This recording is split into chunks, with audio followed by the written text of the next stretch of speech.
What's up guys, I'm Kevin here at Victory 4x4. In this video, I'm going to walk you through our 100 series Land Cruiser gas tank skid install.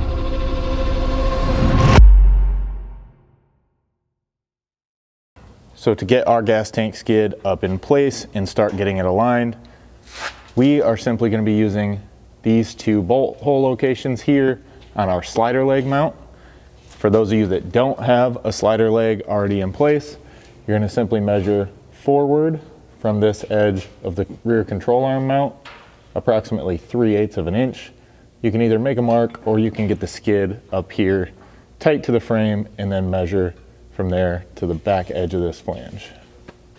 So with that being said, I'm going to get this up tighter to the tank. And then now that I got this up here close, you're going to take this square washer provided in your bolt pack and place it over this front mounting hole if you're running our slider to account for the difference in height with that bracket in place.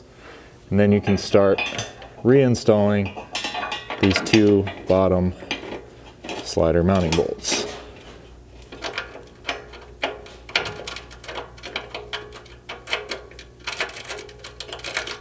So then again, for those of you not already running our sliders, this is where you'll need to get this lined up parallel to the frame, basically with this edge of the flange right out on the edge of this flat on the bottom of the frame. And then you're going to need to mark and drill all three of these holes to 7/16 to accommodate a 1/2 inch thread cutting bolt. Since ours is already located on the two slider bolts, we just need to do that here in this front hole.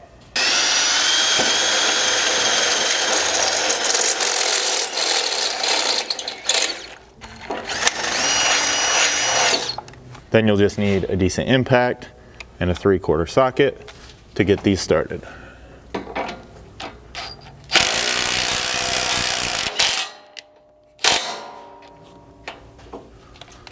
Now you can go ahead and get all three of these done and then just back them out a little bit like you saw me do here so that these are loose and you have compliance to start all your other mounts.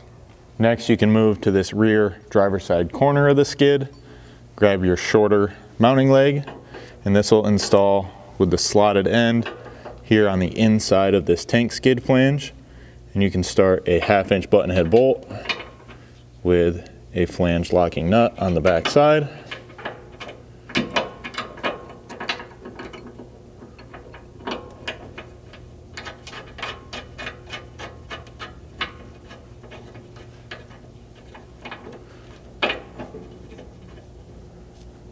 Now you're just going to be tightening this by hand at the moment.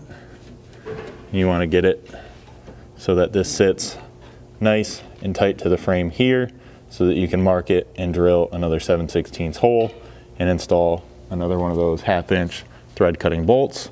So then you just want to make sure when you're marking this that this edge of your mounting leg here is sitting basically flush to the outside edge of this bottom flat, much like the front mounting flange.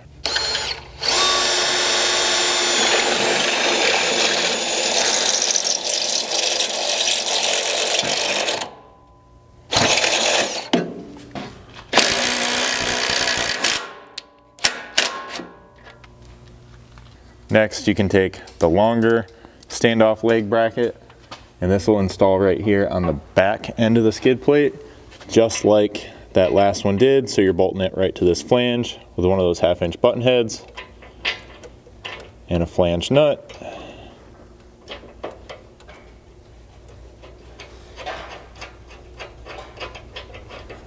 Get that threaded most of the way in. And then, much like before, you'll be marking and drilling up here on this factory cross member. So just go ahead and make sure you're pretty much in the center of this slot on the bottom. Get that pushed up tight, and you can drill that hole.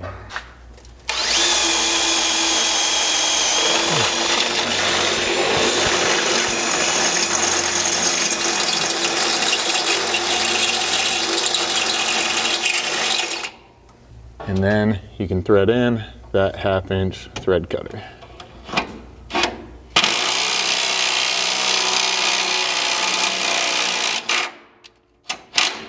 Then work your way to the front and grab this larger mounting bracket. This will install right here to the front flange. You can go ahead and temporarily put in a couple of these button heads. Then once you have both of those in, you can push this bracket over until it sits tight to this factory cross member up in here. And then what you're going to need to do is mark both of these holes and drill them out to 5/16 to accept 3/8 thread cutting bolts. When you're marking these and lining everything up, that this is sitting on this back flat just behind the weld here. And go ahead and make those marks. And then just because this gets to be a little tight quarters up here, especially if you're already running our full skid system up front, I'm going to pull these back out temporarily to get that drilled.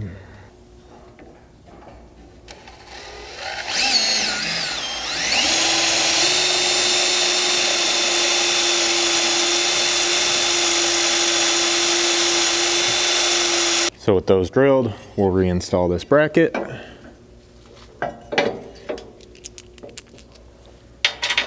Then it's just a matter of pushing it over to line it back up with your holes and installing those 3/8 thread cutting bolts with a 9/16 socket.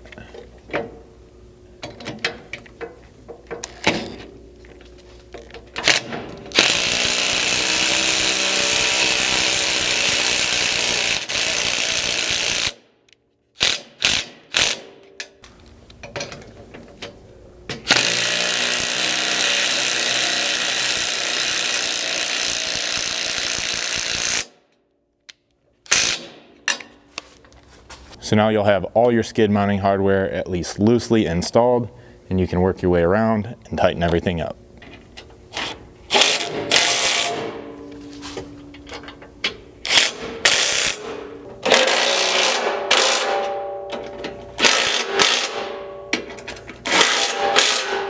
Then we can get this jack dropped down out of the way. And that's really it for your gas tank skid install. So if you guys have any questions about this product or anything else we offer here at Victory 4x4, feel free to reach out to us. You can send us an email at info@victory4x4.com or give us a phone call at 269-459-8447.